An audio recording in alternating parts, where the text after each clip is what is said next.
Hello po mga sir, mga ma'am. Kamusta po kayong muli?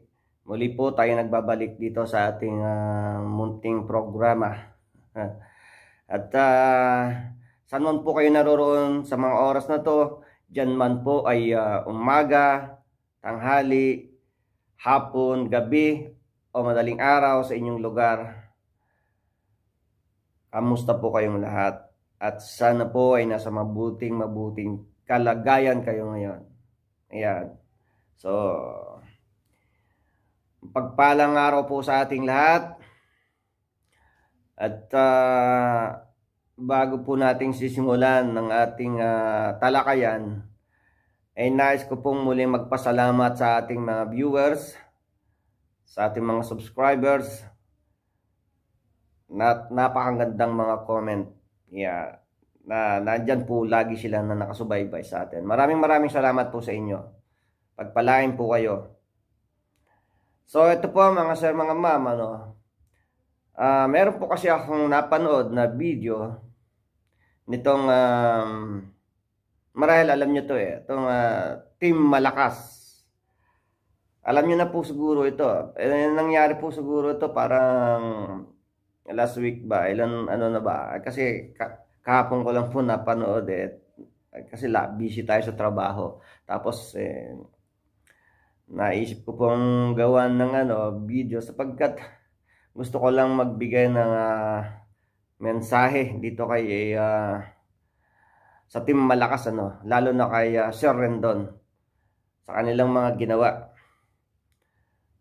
So ang nangyari kasi, 'di ba, pumunta sila ng Coron sa Palawan at sila nagbigay ng ayuda doon. Yan. Napakagandang gawain 'yon. Sa Team Malakas, nagpapasalamat ako sa inyo sa inyong ginawa na pagbibigay ng tulong. At kahit paano kayo po ay nakapagpasaya ng tao, pero parang ang nangyari po parang ewan ko kung nasiyaan sila. Kasi may mga issue nga, 'di ba? Ayan. Napakaganda ginawa nyo na nakagbigay kayo ng tulong. Napakaganda at ako'y masaya dyan para sa inyo. Kaya lang, ngunit datapwat, meron pong problema kasi meron kayong mga inasal na hindi maganda at hindi ko nagustuhan din. Hindi ko rin nagustuhan yon. Kaya eto, ginawa ko ng video. Pero bago po akong magbibigay ng mensahe dito sa Team Malakas at kay Sir Rendon, panoorin po muna natin itong video nito.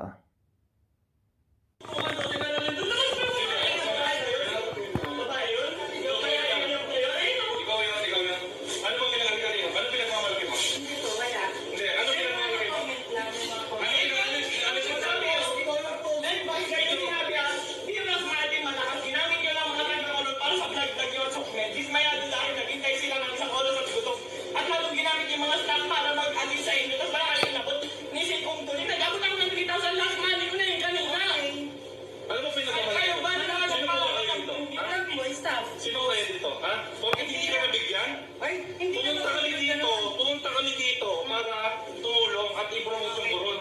At kapag na ako, tumutulong na kami. Sino ba nagmamalaki nito, ha? Ba't pinapayagan ninyo yung mga ganitong staff ng munisipyo? Dapat kayo na yung sila nabigyan. Di ba yan? Tumulong siya. Hindi naman daw siya nabigyan. Ayun, no? Ate, ano ba kayo?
So, ayan ano mga sir, mga ma'am. Nakita niyo yung inasal ni Sir Rendon. Kita niyo. Grabe no. Dinuduro niya pa si ma'am eh. Si ma'am, ano nga lang eh. Ano bang kalma nga lang si ma'am eh. Wala nga ano eh. Reaction na pangit eh. Pero itong si Rendon, no, kita niyo.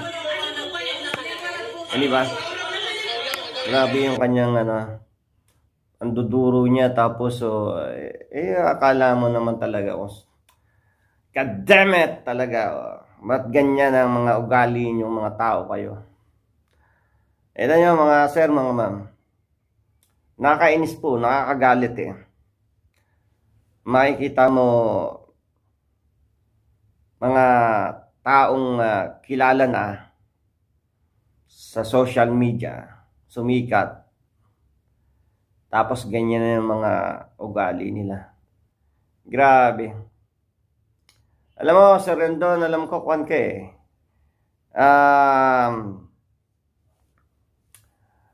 Edukadong tao ko eh.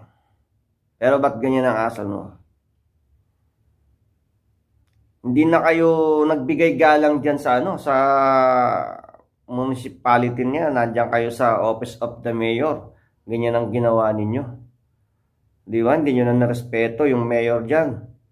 Hindi nyo na ginalang. Susugod kayo ng ganyan dyan. Pwede naman siguro yung pumunta kayo dyan. Ang una kausapin nyo yung mayor o kung sino man nandyan ang mga official dyan at sabihin nyo, meron po kaming kakausapin na tao nyo sapagkat ganito. Di ba? Mapag-usapan naman po yan sa maayos na pag-uusap. Hindi po yung ganyang stand na asal. Anong klase yan? Pinapakita mo ba na ikaw ay astig? God damn it. God damn it. Nakakagigil eh. Pag ganyan eh. Alam mo, Sir Rendon, saludo ako sa inyong ginagawa. Sa inyong team ng pagbibigay tulong, pagbibigay ayuda. Napakagandang gawain yan. Saludo ako dyan. Pero yung mga inaasal nyong ganyan, hindi po maganda yan. Hindi po maganda yan. Sabihin na natin na merong nagawang mali yung si ma'am. Kung ano man yung pinost niya na yan. Siguro naman, si ma'am hindi naman siya magpo-post ng ganyan kung wala silang nakita na ginawa nyong pangit. Mali. May ginawa kayong mali. Kaya, siya, siguro sa kanyang damdamin, hindi niya na napigil. Kaya ganon. So, at kayo naman, kayo mismo alam niyo yan sa sarili niyo na meron kayong pagkakamali. Dapat sana, inintindi niyo si ma'am. Inunawa niyo yon. Ang ginawa niyo lang dapat, sana, humingi kayo ng pasensya. Hindi, pinipilit niyo pa na siya ang hingi ng pasensya sa inyo. Kayo na nga ang namerwisyo sa kanila, di ba? Oo, nakapagbigay kayo ng tulong. Nakapagbigay kayo ng ayuda. Ando doon na tayo eh. Ang daming tao. Siyempre, lahat yan, naghahangad mabigyan. Ang problema, hindi nyo naman nabigyan lahat. Diba? Ang daming tao eh. Ang problema kasi, hindi pala kayo nakipag-coordinate dyan sa ano, mga official dyan. Sa municipality. Kaya, iyan ang nagka-problema. Hindi na ayos mabuti. So, sakalang kayo nagsabi, andyan na kayo. Na nakikita nyo na dagsa ng tao. So, sa Team Malakas, sa Rendon, tsaka kay Ma'am Rosmar, sana alam niyo yung pagkakamali nyo. Sana kinausap. Alam nyo na hindi nyo nabigyan lahat ang mga tao, pati yung mga staff dyan na tumulong sa inyo. Kinausap nyo sana sila bago kayo umalis dyan. Sana sinabi nyo na pasensya na po kayo doon sa mga hindi nabigyan. Huwag po kayong mag-alala. Babalik kami at sisiguraduhin po namin sa pagbabalik namin lahat po ng napupunta dito ay mabibigyan. Sa ngayon po ay pasensya na po dahil kinapos po tayo dahil hindi po namin in-expect na ganito karami ang tao. Iyon sana, Sir Rendon, Ma'am Rosmar, ang ginawa nyo. Sinabi nyo sa kanilang gano'n na kayo ay babalik at sisiguraduhin nyo sa pagbabalik nyo ay ang lahat ng pupunta ay mabibigyan. Pati yung mga staff dyan, kinausap nyo sana, sinabihan nyo, iyan si Ma'am, sinabihan nyo sana sila na wag po kayong mag-alala at babalik kami sa pagbalik namin kayo ay mabibigyan na. Sa ngayon po, pasensya na muna dahil ngayon na kinapos po, kailangan naman na mas inuna po natin sila na mabigyan. Yan sana, pinaunawa nyo sana sa kanila, pinaintindi nyo para maganda sana. Ngayon, umalis na lang siguro kayo basta-basta bigla ng ganon. Pagkatapos ng event nyo, siyempre, may sasama ang loob doon. Dahil nga, siyempre naman, merong mga nakuhan dyan na nagpagod ng hirap. Pagkatapos, ganun lang pala yung sasapitin nila. So, kung ganun po ang sinabi nyo sana, wala po sana ng ganyan. Hindi po sana si Ma'am, siguro po hindi pa sana si Ma'am magpo-post ng gano'n ng kanyang saloobin, di ba? So ngayon, ano nangyari sa inyo tuloy? Di nakuan kayo, ano ba 'yon? Persona, ano ba 'yon? Persona non grata ba 'yon? Ano ibig sabihin nun mga tao diyan wala na, isnabin na kayo niyan. Baga hindi na kayo welcome sa kanila. Pwede kayong pumunta diyan, pero para ano pa? Hindi naman kayo ano, 'di ba? Hindi naman na kayo nila tatanggapin, hindi naman na kayo nila papansinin, 'di ba? So wala lang, deadma lang, gano'n. So pero hindi po talaga ano, katanggap-tanggap yung ginawa niyo na gano'n. Pangit po. So ito panawagan ko po sa mga ibang vlogger. Sana hindi ganon. Sana hindi ganyan ang gagawin ninyo. Tayo po ay nasa social media. Pakita po natin sa ating mga followers, sa ating mga sumusubaybay sa atin, mga nanonood sa atin, na tayo po ay mabuting tao. Tapos, ano ba yung pinapakita nyo? Yan ba ang gusto nyong gayahin ng mga tao sa inyo na ugali? Di ba? Pangit. Hindi ganon. So yan sana aral na yan sa inyo. At di lang sa inyo, sa lahat ng mga vloggers na nanonood. Kahit hindi vloggers, kahit hindi mga vloggers, basta lahat ng tao. Hindi po ganyan dapat ang asal. So, pag-usapan ng maayos.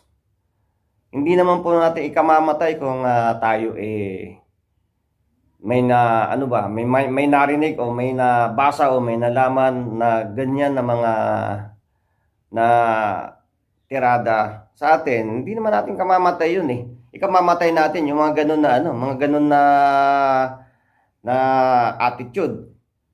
Sana wag ganun. Respeto po natin ang bawat isa sa atin. Kaya naman po ang katayuan niyan sa buhay. Pare-pares lang po tayo, tandaan nyo yan. Lahat po tayo pantay-pantay sa mata ng Diyos. Walang mahirap, walang mayaman. Pare-pares lang tayo. Nagkakaiba lang tayo ng klase ng pamumuhay. Pero pare-pares lang po tayo. So, respetuhan po tayo. Hindi po pwedeng kayo lang irespeto.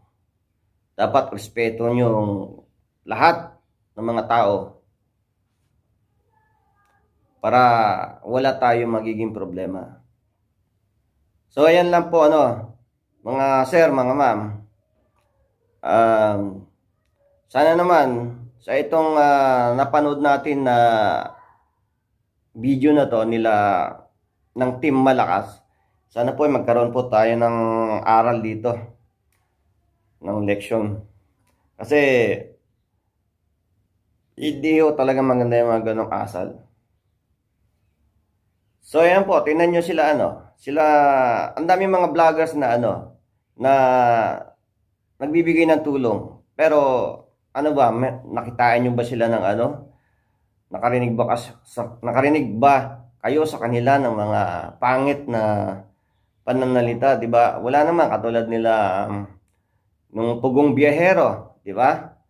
Nila Bal Santos, ganon. O,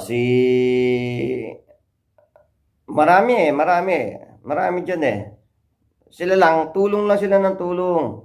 Hanggang sa kaya nilang maibigay, binibigay nila. Kung saan sila pumupunta din, makapagbigay lang. Walang mga salisalitang kung ano-ano. Na hindi katulad nyo, ganyan kayo. Mali yan. Maling-mali po yan. Mga ganyan na pag-uugali. Okay, hanggang dyan na lang po. At, ayan po.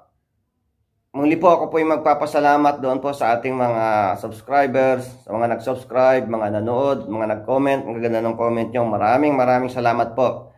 At talagang ako po ay sobrang nagagalak sapagkat magto 200 subscriber na po ang aking munting channel. Yan, dahil po sa inyo, maraming salamat po. Yan, at sana